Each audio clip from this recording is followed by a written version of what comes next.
Greetings from Washington, D.C. This is Peter Thomas, the General Counsel of NAAOP, and I'm here with the 2026 Breece Fellow, Elijah Brummond.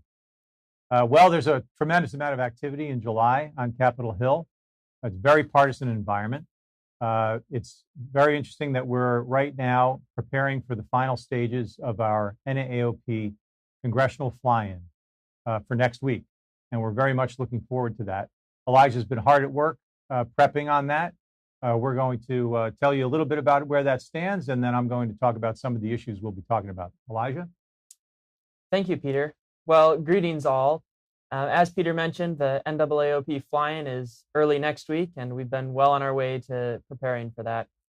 We've been coordinating with many Senate and House offices to schedule meetings for the individuals flying out, and we've got a lot of great meetings lined up for the folks who will be out here so they can discuss important issues with their representatives. We also have the opportunity Monday to meet here at the Powers Law Firm and go over all the issues that Peter's going to touch on here in a second, and finish off the night by hosting a fundraiser for Senator Duckworth, who has been truly a champion of OMP causes for so many years.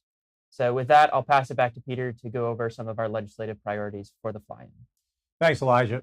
So the first thing we're going to be focused on is Medicare fraud and abuse and preventive strategies to try to eliminate or reduce fraud and abuse in the O&P benefit. We already have the Medicare O&P Patient-Centered Care Act, which many people are familiar with. We'll be promoting that bill, trying to gain an exception for or an exemption from competitive bidding for certified and licensed orthotists and prosthetists who could provide care to their own patients, OTS orthotics, but at the competitive bidding rate. And a ban on drop shipping of custom orthotics and prosthetics without any kind of clinical care being associated with that those claims.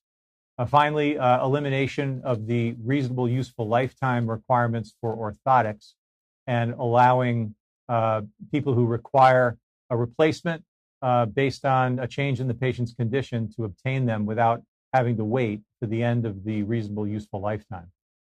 Those are the three major tenets of that bill, and we'll be trying to gain co-sponsors and promoting the bill across the board. We'll also be, hopefully, we will be moving forward with a letter, a congressional sign-on letter, to highlight these provisions to the Centers for Medicare and Medicaid Services. Second, we'll be working on some Veterans Affairs issues. There's a fairly large veterans package moving through Congress, one of the provisions of which is very positive.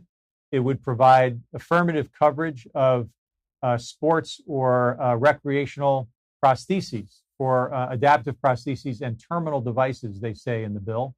That's really opening the door to a federal VA strategy on the So Everybody Can Move campaign, which to date has been a state-based initiative.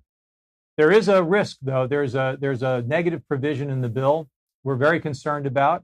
We do think that there's a way that we can try to ameliorate the negative impact of that. It would create essentially a formulary for prosthetics and rehab devices under the VA. I think it was meant as establishing a floor for coverage, but it also has the opposite effect, or it could, and that would be to have a ceiling for coverage, and that's not something that we would support. So we'll be working with Congress to try to see if we can modify that provision in some way. Back to you, Elijah. Well, thank you, Peter. As part of my fellowship, I complete a capstone project at the end of the summer. And this year, with the help of Peter, I've come up with the idea to bring a cohort of peer advocacy group leaders here to the Powers Law Firm for an informational luncheon. These peers include advocacy organizations in healthcare, in rehabilitation, and in medical practice. And the goal behind it is to introduce them to some of the issues that Medicare recipients face in the transition of care period between amputation and when they receive an O&P or a prosthetic, device. Some shocking preliminary research we've done has shown that roughly 50% of individuals who are on Medicare who are amputated never bill for a prosthetic device, and that the life expectancy of individuals who don't bill for a device is significantly less than that of those who receive a prosthetic device.